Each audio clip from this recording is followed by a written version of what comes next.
Hello and welcome back to episode 34 of the MotoGP Career mode. Today we're off to France for Le Mans, but first up I've made a small tweak to the MotoGP Aprilia livery. So you can see my leathers are much darker. I've gone from blackout and I've added a hint of green to the bike. You can see all around, so the back box all green, bit of a trim down the side, and then the front of the fairing has a bit more green. I think it makes it a bit more fancy, a bit nicer, and then with the full black leathers it goes nicely. So that's the only difference. Can't do any upgrade yet to the Moto3 team. And we did do one upgrade. Well, we have it scheduled for 10 weeks time. We'll have a traction control 1 done, and we have 2 weeks left in the frame and 3 weeks left in the, I think it's engine. I just clicked out of it. It was engine, yeah. So we'll have a few coming. So we should have. So since I took a few people off the frame, so I'm going to lose the frame for Mugello, but we will get the engine from Mugello, and we'll have the frame for Catalunya. Then we'll have a test, which will be very, very, very useful between Catalunya and Sachsenring. I hope to do a lot of time around there. Again, having a full weekend at Catalunya and then going into tests is a great opportunity as a GP rider. So yeah, we just need to get through this week, get up to Le Mans, and we'll get it on track now. It's going to be a dry weekend. Let's get into it. So we've already set a 131.8, sorry. But we're going to go a second again. Obviously we're in P5, so we're not on P6 as Marini puts us back. But we're not fast enough at the moment to go into Q2 directly. 31.1 from Mir, so we're 0.7 off the top time. I'm not sure how much of a gap between Salvadori and Mir there is, but I'm not really sure I can make up that time. We're going to give it a go. We'll see if we can gain a few positions. We gain a few positions, but we're already over in sector 1, and Salvadori are on personal best as Alex Marquez actually jumps them just as I have a quick peek. But I'm starting to notice the AI come out of the blocks incredibly fast.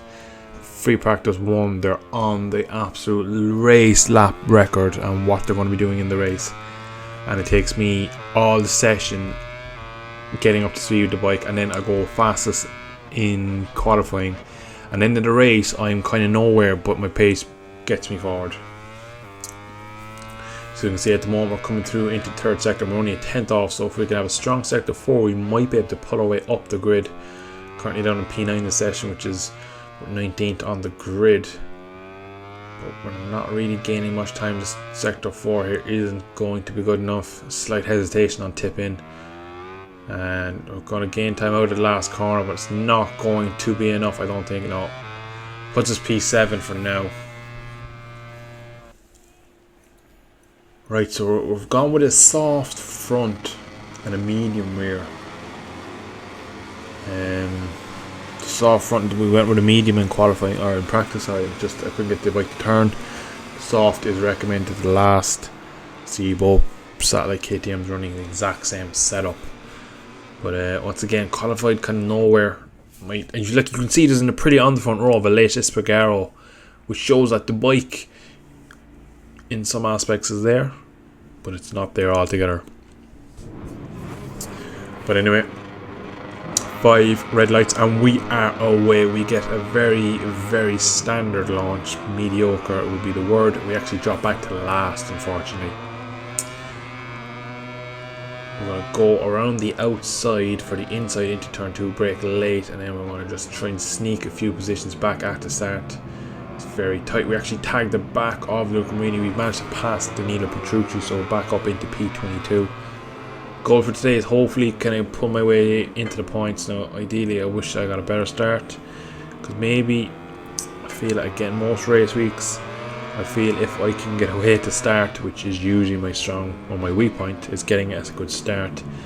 As Enea Bastianini actually just spills off there at turn 7 Museum, so not ideal there for Enea. But as I was saying, small bit of contact with Valentino, comes back, it's a good exit.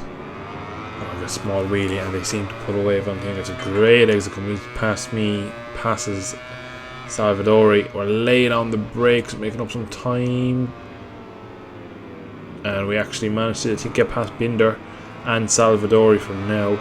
So P17, so we've made up a few positions with Binder's there on main side. Is he going to force it up there? There's actually contact with him. He doesn't go down. It looked like he was going to go down. There's more contact between me and Marini.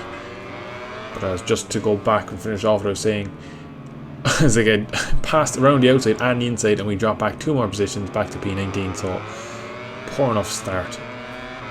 But I will eventually finish what I was saying. As we go around the outside of Marini, can we get a stop? We're going to look at Binder 2 into turn 2. We have to do a double overtake. Are we going to ride it wide? We unfortunately do. So some actually brilliant on-track action here between us, a Satellite Ducati and a Red Bull factory KTM.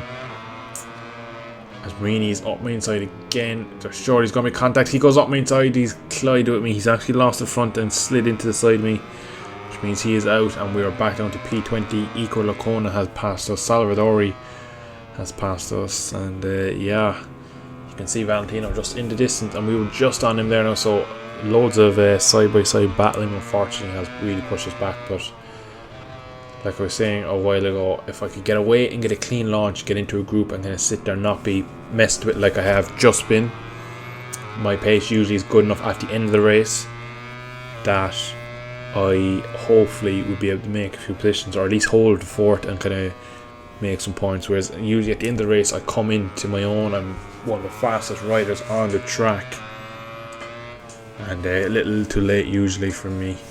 So unfortunately now we're in P19, so we're still out of the points by quite a good bit.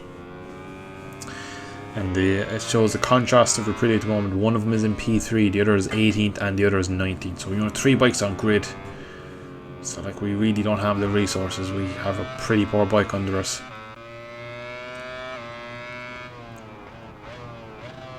I'm starting to notice we are much better on corner entry, hard on the brake, but coming out of corners, watch now, they just start to pull away from me. Even with the slipstream of Salvador, I looked at it, he just takes a couple of bike lengths out of me. Now I pick up slipstream again and start pulling back in, and I go really hard on the brakes. I go to the outside, get the move done, and manage to make the Apex 2 as well clean. So we're the second Aprilia, and thankfully Elate is still in P3. That'll be good points for the Constructors Championship. But yeah, I just feel that the corner exit it's not that I can't put the power down, I just feel like I'm not going fast enough out of the corner. I don't have the power. So we're up now behind Brad Binder, who's right on the tail of Valentino.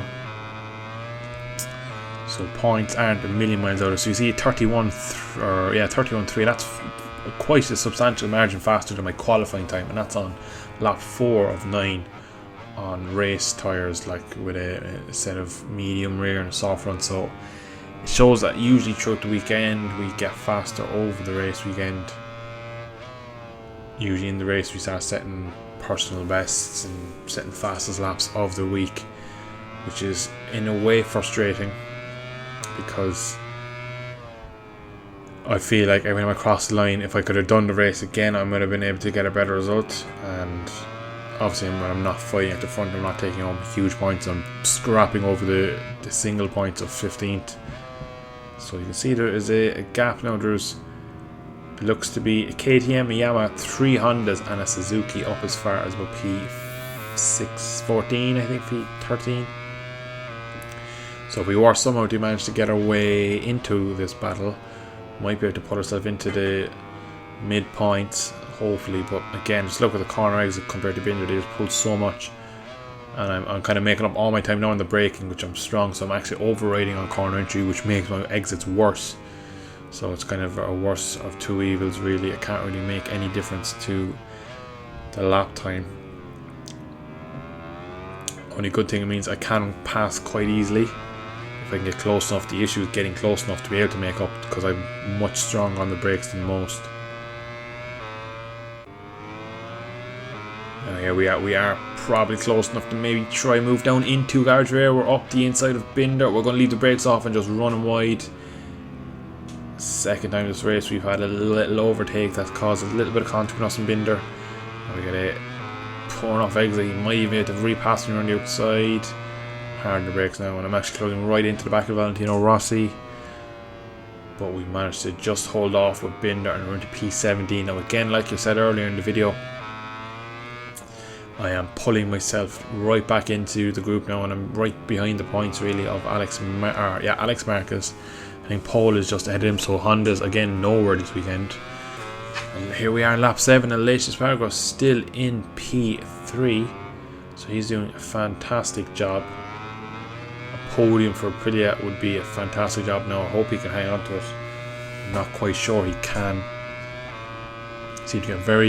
Seem to have quite good top end speed, but down low we can't really get the bike moving, which is a bit worrying since Mugello is the next track. I would like to kind of have to really score points at my home race. I'll be running a special livery for Saturday and Sunday. Gonna just Binder fights back up into Le Chapelle on the exit. I was just gonna say I was gonna do a little special livery for the team. Hopefully we can get some results. We'll have some upgrades going on to the bike beforehand, a small engine upgrade, so maybe, just maybe, we might have a bit more power. Now again, if we can maybe make up time into Garage Vert here, and then into the next S's, we might get a move on Rossi, but you can see we're just so far back again on exit, we just can't. There were 0.4, like it's nearly impossible every lap to make up that time, but we're actually going to go for it. We got sucked in, we've managed to dive on Valentino and get it stopped, so he's quite tame on the brakes there. Maybe he got held up himself behind Alex Marquez, but we have a lap now to try and overtake Alex Marquez.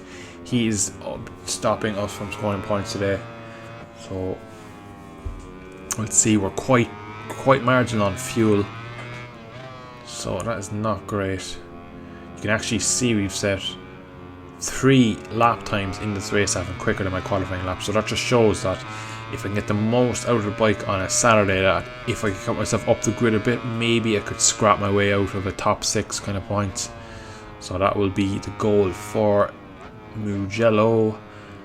So now here we are. We got a poor change of direction that lost us time to Alex Marquez. That could have been maybe a lunge down into Le Chapelle. Again, now we're going to focus on see can we get him into Garage Vert, because if we kind of get through Garage Vert and we can't pass him, there's not really any places after where we passed Valentino. So crucial now to get a good exit, but he's right behind the other Hondas. He's going to get a great run and he's pulled right away. He's just too far. We're going to leave the brakes off a touch, but I'm going to just try and get a good exit and get him into turn 9 up next. He's just getting small wheel, and the Honda just puts down the power and disappears. Shaking head of frustration because I know that I can't get him here. I do make up a lot of time on braking, and I make the corner.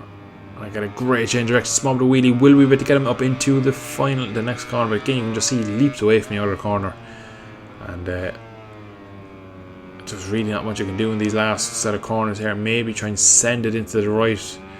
Again, like he just pulls away from me, and we have a look, but no, it would end it in a crash. We're going to have to bring it home for P16, so unfortunately we do miss out on points in France. But overall, not a bad race. We did have a improvement in the race. We moved forward, which is good. So back now, so another Ducati win. So Ducati are so strong in this championship.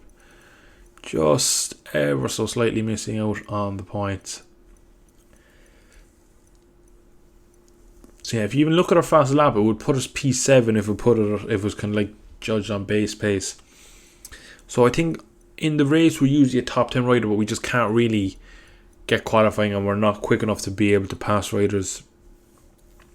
The bike does suffer in some areas. We have managed to stay at P3 in the constructors. Poor enough race really from both of our rookies, both in the points but not great. Anyway, I'm going to leave it there for today. That was Le Mans episode 34 of the season. Next up we will have Mugello. It will be the home race for the team. We'll have a special livery. It's going to be great. One of my favourite tracks. I really hope I can go well there. It's going to be tough and we're going to try our best. So thanks for watching. I'll see you in the next one.